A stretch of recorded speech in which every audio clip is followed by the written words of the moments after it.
नमस्कार श्रोते हो. दीपक रेगे कथाकथन चॅनलवर तुम्ही ऐकताय सुरेश वैद्य लिखित अशा वेळी ही कादंबरी आणि आज भाग दुसरा. खुद्द इरालाही असा एखादा तरुण तिथे दिसणं हे अनपेक्षित होतं. त्यामुळे ती जराशी गोंधळली. काय बोलावं हे तिला सुचेना. आपण कदाचित पत्ता तर चुकलो नाही ना? एकदम तिच्या डोक्यात विचार आला आणि त्या भरात ती एकदम विचारून गेली, ह्या बंगल्याचं नाव प्रेमसाफल्यच आहे ना? विचारल्यानंतर एकदम तिला आपली चूक कळली. हा प्रश्न तिने हिंदी किंवा इंग्रजीत विचारायला हवा होता. पण ती आपली चूक दुरुस्त करण्याच्या विचारात असतानाच तो तरुण म्हणाला, हो बरोबर आहे. त्यांनी मराठीत उत्तर दिलं. परत इरा बुचकळ्यात पडली. म्हणजे पत्ता बरोबर होता आणि हा तरुण महाराष्ट्रीयन दिसत होता. ती गप्प बसलेली बघताच काहीशा तिरसटपणे त्यांनी विचारलं, कोण पाहिजे तुम्हाला? त्याच्या आवाजातला तो काहीसा तिरसटपणा आणि उद्धटपणा तिला लागला, पण आपल्या चेहऱ्यावर किंवा आवाजात ते न दर्शवता ती म्हणाली, पत्ता तर बरोबर दिसतोय, पण आपण कोण? म्हणजे आपलं नाव काय? माझं नाव राहुल सोहोने, त्यांनी उत्तर दिलं. राहुल सोहन? इरा अगदी खऱ्याखुऱ्या आश्चर्यानं स्वतःशी पुटपुटली. राहुल सोहोनी? शरा आंटीचा मुलगा? पण हा इथे काय करतोय? मुळात इथे हा आलाच कसा?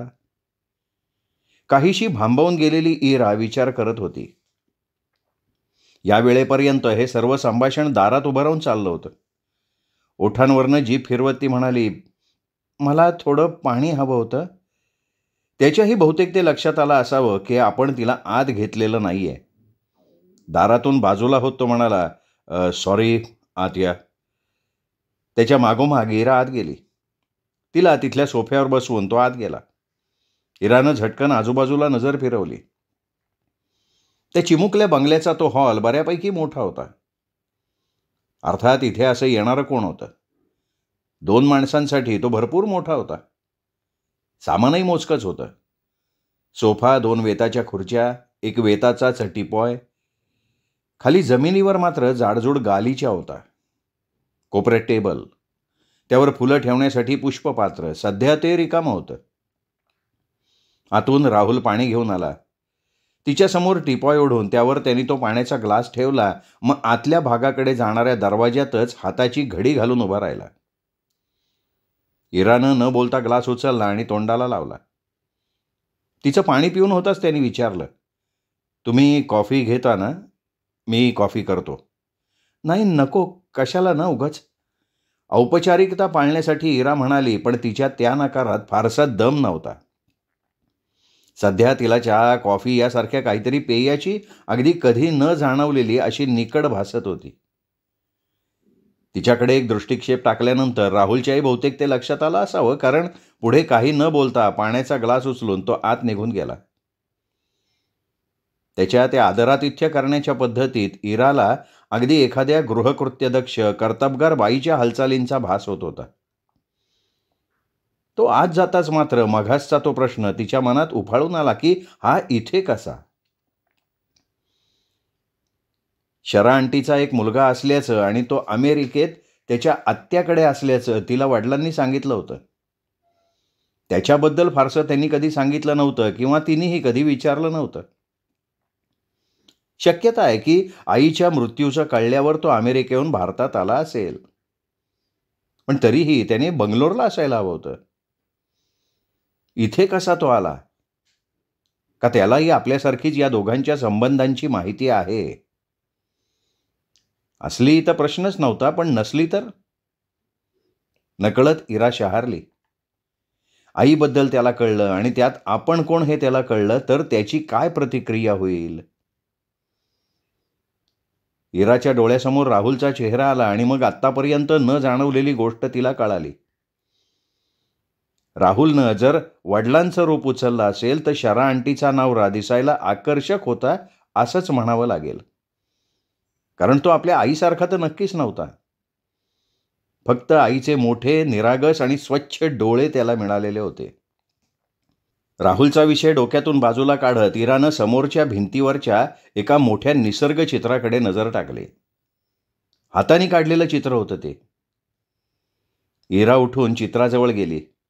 त्यातल्या रंगाचं, पोताचं आणि एकूणच चित्राचं ती बारकाईनं निरीक्षण करू लागली. अप्रतिम चित्र होतं ते. तिच्यातल्या कलाकारानं लगेच दाद दिली. त्या चित्रात कुठेही माणूस नव्हता, पण त्याचा वावर खुबीनं दाखवण्यात आला होता. भल्या मोठ्या झाडाच्या सावलीत रवंथ करत बसलेले 2 बैल, बाजूलाच उभी करून ठेवलेली रिकामी बैलगाडी, तिच्या दांडीवर कसा तरी फेकून दिलेला पटका, दांडीवरून बाहेर लोंबकळत असलेल्या त्या पटक्याच्या शेवेवर कुठे कुठे घामाचे पसरलेले ओलसर डाग. बैलगाडीच्या मागच्या भागावरचा एक उन्हाचा तुकडा सोडला तर कुठलं स्पष्टपणे ऊन दाखवलेलं नव्हतं, पण त्या रखरखीत दुपारचा उदासवाणा रंग त्या बैलांच्या डोळ्यात स्पष्टपणे जाणवत होता. चित्रकाराची निरीक्षण शक्ती वादातीत होती. हरवून गेलेली इरा अचानक मागे झालेल्या आवाजानं भानावर आली. तिने वळून पाहिलं. राहुलच्या हातात ट्रे होता, पण त्यातला बाहेर आलेला एक चमचा खाली गालीच्या नसलेल्या भागात पडला होता.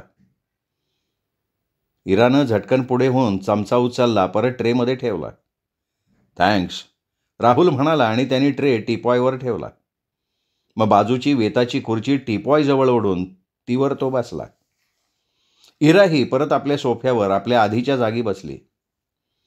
टीपॉयजवळ खुर्ची ओढून बसल्यानं राहुल अगदी तिच्या समोर आला होता. आधीच तयार करून आणलेल्या कॉफीच्या 2 मग्सपैकी एक उचलून त्यांनी इराच्या हातात दिला. मग ट्रेमधलं साखरेचं भांडं पुढं सरकवत तो म्हणाला, प्लीज, तुम्हाला जर साखर लागली तर हेल्प युअरसेल्फ. मला जवळजवळ बिनसाखरेची कॉफी प्यायची सवय आहे. बरोबर आहे. अमेरिकेत इतकी वर्ष राहिल्यानंतर ते अपरिहार्यच आहे. इराच्या डोक्यात विचार आला.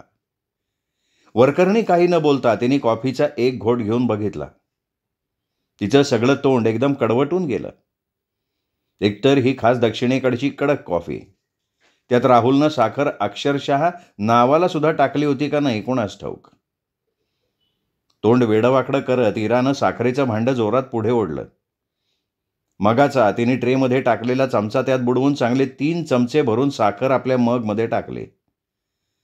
साखर ढवळता ढवळता तिच्या समोर लक्ष गेलं. राहुल तिच्याकडे आश्चर्यानं बघत होता. न राहून तो म्हणाला, अरे बापरे, तुम्ही एवढी साखर घेता एका कपाला? हो का? इरानं उलट विचारलं. तसं नाही, मी तुमच्या कपात 1 चमचा टाकली होती. हो, पण एका चमच्यानं भागला असतं तर पुन्हा मी 3 चमचे कशाला टाकले असते? हो, तरी सुद्धा हॉरिबल आहे. एका कपाला 4 चमचे साखर?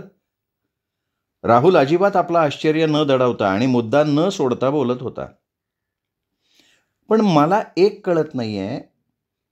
कॉफीचा एक घोट घेऊन समाधानी चेहऱ्यानं इरा म्हणाली, मी 4 चमचे एका कपात घेण्यानं तुम्हाला काय त्रास होतो?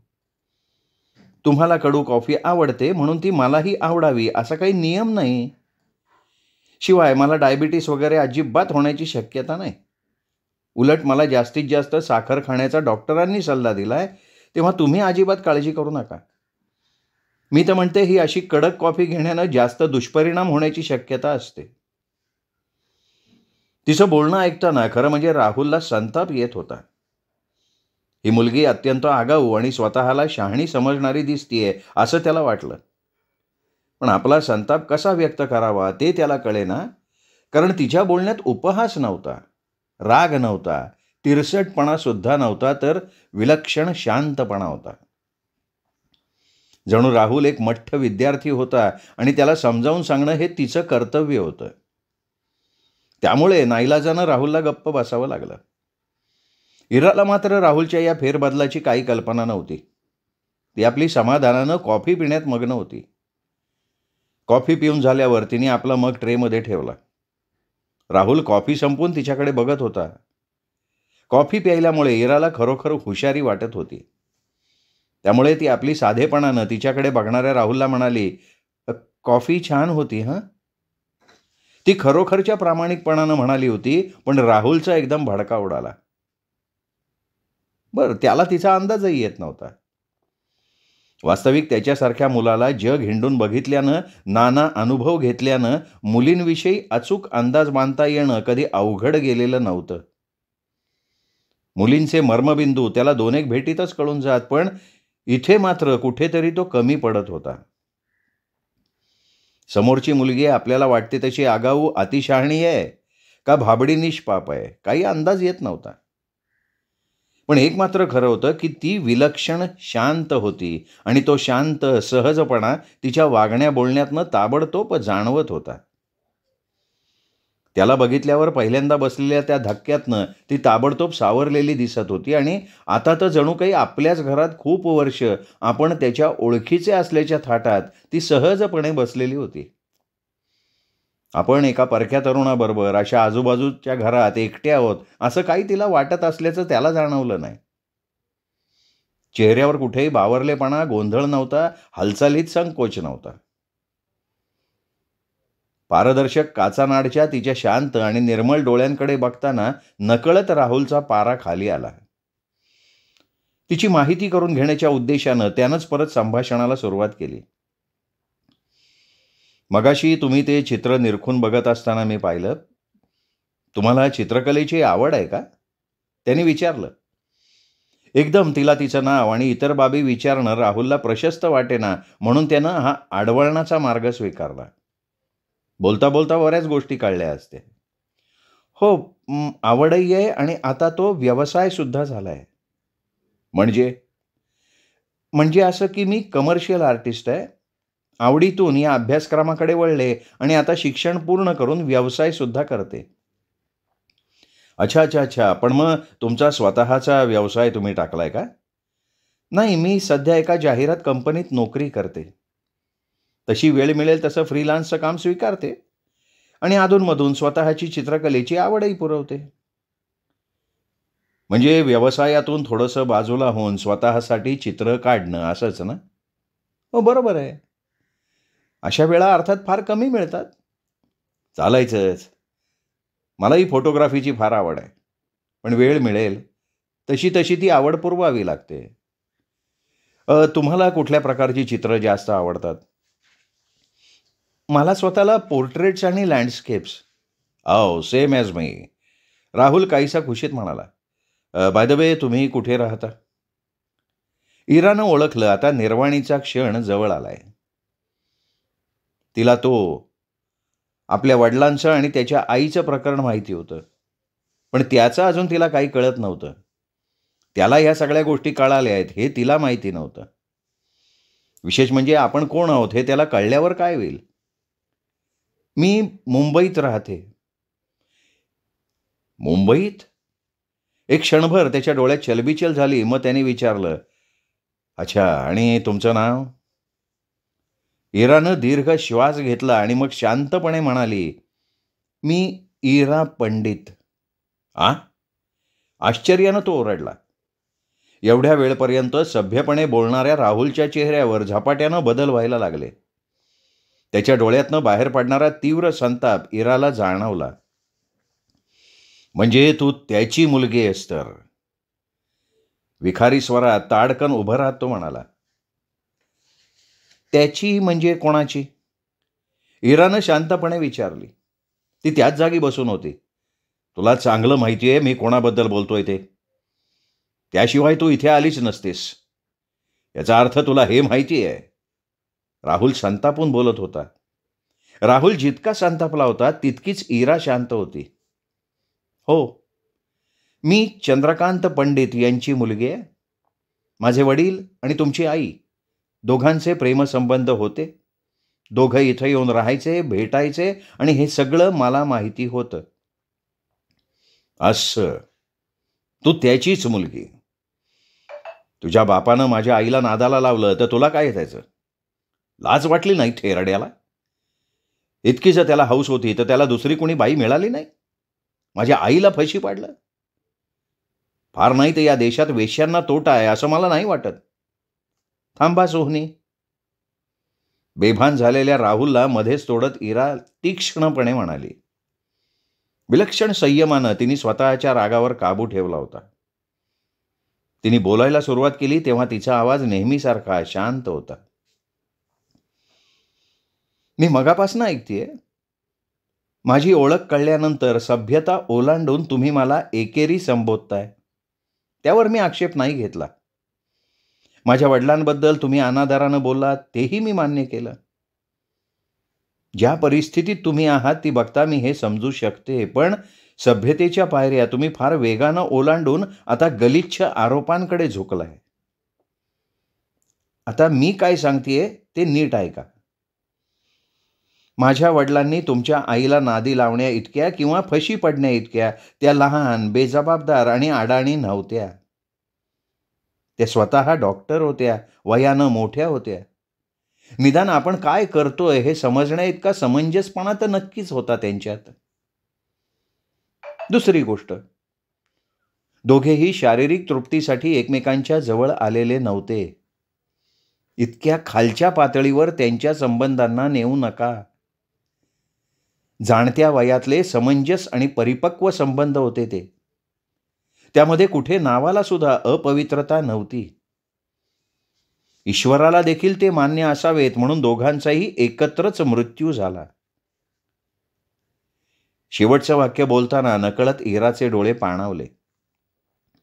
राहुलचा संताप पूर्णपणे गेला नाही, पण इराच्या बोलण्यानं त्याची झळाळी कमी झाली एवढं मात्र खरं. तुच्छतेनं तो म्हणाला, पवित्र संबंध म्हणे. जगापासून चोरून लपून स्वतःच्या मोठ्या मुलांची पर्वा न करता चालणाऱ्या या अशा संबंधांना जर भारतात पवित्र समजत असतील तर मग पवित्रपणाची व्याख्या बदलली गेली आहे म्हणायला पाहिजे. इरा काहीही बोलली नाही. त्याच्या ह्या बोलण्यावरती बरंच काही बोलू शकली असती, पण सध्याची त्याची मनस्थिती बघता ते वाया गेलं असतं. ती गप्प बसलेली बघताच राहुलला चेव चढला. शिवाय तिच्याकडे बघत उपहासानं तो म्हणाला, तुम्हाला असं म्हणणं फार सोपं आहे हो, तुमचे वडील होते ना. म्हणजे? त्याच्या बोलण्यावर वर बघत इरा म्हणाली, याचा अर्थ या प्रकरणात भूमिकांची उलटपालट झाली असती. आईच्या जागी तुमचे वडील असते तर तुम्हाला चाललं असतं, असं तर नाही ना. आय डोंट नो, खवळून राहुल म्हणाला.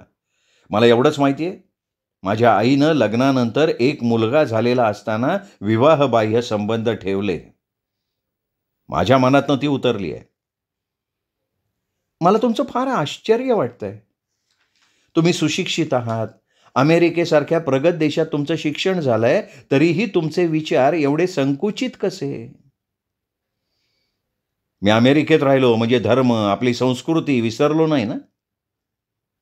वा, पण धर्म संस्कृती म्हणजे काय हो? इरानं अगदी सहजपणे विचारलं. राहुल गडबडला. इरा त्याला बरोबर शब्दात पकडत होती, पण एकदम त्याच्या लक्षात काहीतरी आलं.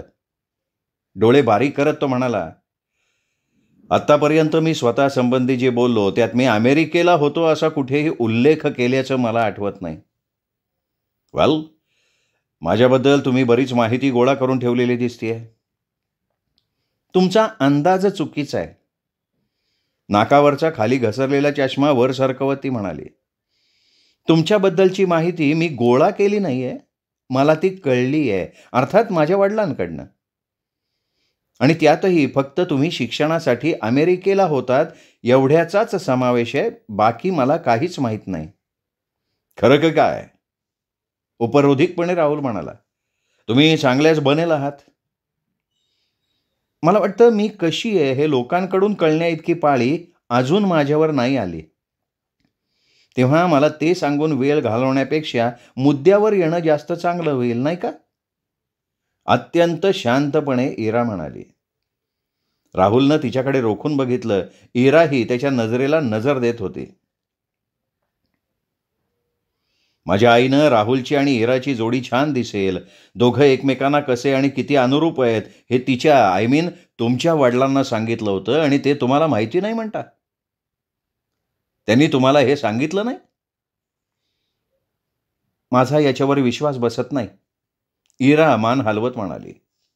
आंटीच्या आणि पप्पांच्या दोघांच्या डोक्यात हे असलं काही असेल हे तिला खरं वाटत नव्हतं. ठीक आहे, तुम्हाला पुरावाच दाखवतो ना, राहुल म्हणाला आणि झटकन हॉल बाहेर पडून आतल्या भागात अदृश्य झाला. तो गेल्यानंतर इराला एक गोष्ट जाणवली आणि ती म्हणजे बाहेर अंधार दाटलेला होता आणि त्या अंधारातच दोघे भान विसरून वादावादी करत होते. इरा उठली. शोधून तिने दिव्याचं बटण दाबलं. हॉल दुधी प्रकाशानं भरून गेला. काहीशी थकूनच ती परत सोफ्यावर येऊन बसली. आपल्या मनगटावरच्या घड्याळात त्यांनी बघितलं 7:30 वाजले होते. तिला खरं तर इतकी झोप येत होती आणि त्याच वेळेला भूकही लागलेली होती. पण त्याहीपेक्षा महत्त्वाचं म्हणजे आता पुढे काय करायचं हा प्रश्न होता. घराची काहीतरी व्यवस्था लावायला हवी होती. खरं म्हणजे ती इथे 8-10 दिवस राहण्याच्या तयारीनं आली होती, पण आता ते शक्य वाटत नव्हतं. राहुल किती दिवस राहणार हे माहिती नव्हतं. तो जर राहणार असेल तर तिला राहता येणार नव्हतं. बरं, त्याच्याशी सुखसंवाद साधणं ही जरा कठीण गोष्ट होती. आईचे प्रेमसंबंध कळल्यापासून आणि त्यात इरा आपल्या आईच्या प्रियकराची मुलगी आहे हे माहीत झाल्यामुळे त्याचं डोकं फिरलं होतं. तो तिचं काही बोलणं ऐकून घेईल याची सुतराम शक्यता तिला वाटत नव्हती. तो जर राहणार असेल तर उद्या सकाळी ती परत मुंबईला जायच्या विचारात होती. पण तत्पूर्वी राहुलशी जरा घराबद्दल बोलता आलं असतं तर बरं झालं असतं. घराची काय विल्हेवाट लावायची या विषयावर तिला बोलता आलं असतं. मुंबईतल्या घरी तिला काही या घराचं खरेदीपत्र वगैरे सापडलं नव्हतं, फक्त चावी तेवढी होती. तेव्हा सगळी कागदपत्र इथेच असणार असं तिने गृहीत धरलं होतं. इथे येऊन त्याप्रमाणे ती एखाद्या इस्टेट एजंटला गाठून घर विकून टाकावं या विचारात होती. पण इथे सगळी गुंतागुंत होऊन बसली होती. त्यात आत्ता राहुल जे म्हणून गेला, त्यांच्या दोघांच्या आईवडिलांनी आपल्या मुलांचं आपापसात लग्न लावून द्यायचं ठरवलं होतं. त्यांनी तर आगीत तेल ओतल्यासारखं झालं होतं. अर्थात तिला अजूनही ते खरं वाटत नव्हतं. इरानं सोफ्याच्या पाठीवर डोकं ठेवून डोळे मिटून घेतले.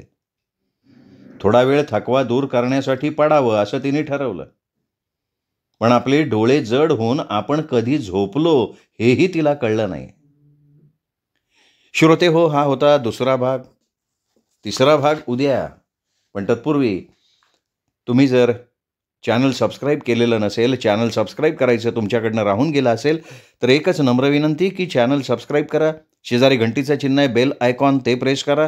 त्यातला ऑल हा पर्याय निवडा. म्हणजे कादंबरीचा भाग मी चॅनलवर अपलोड केला की ताबडतोब त्याचं नोटिफिकेशन सगळ्यात पहिल्यांदा तुम्हाला मिळेल. चला मित्र हो, भेटूयात उद्या तिसऱ्या भागासह. तोपर्यंत नमस्कार मित्र.